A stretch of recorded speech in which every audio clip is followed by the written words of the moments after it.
Hey guys, welcome to our channel. Today I'm going to show you how to create a fake dolly zoom effect by using CapCut app. Let's start. At first you have to open your CapCut app.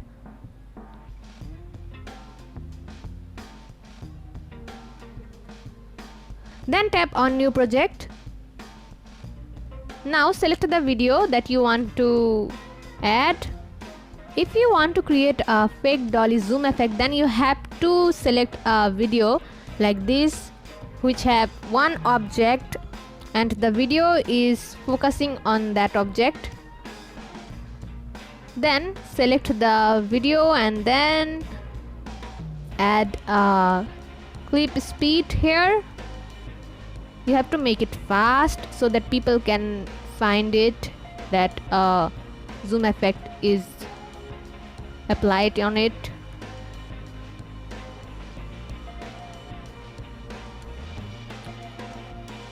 Then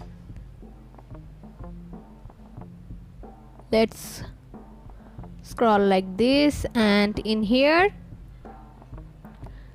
make it duplicate and then make it overlay. Then tap on the clip here, cut out the object from this video.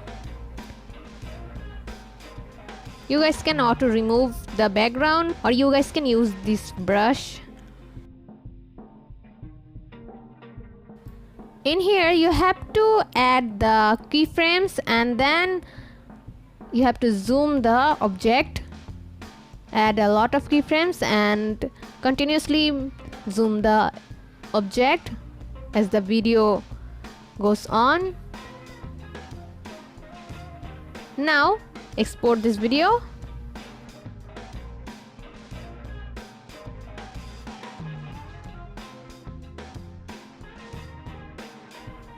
So this is how you guys can create a fake dolly zoom effect in your video by using CapCut app. See how easy it is? So we put lots of effort every day through videos to make your life better. If it helps, please subscribe and like. Until next time, bye bye.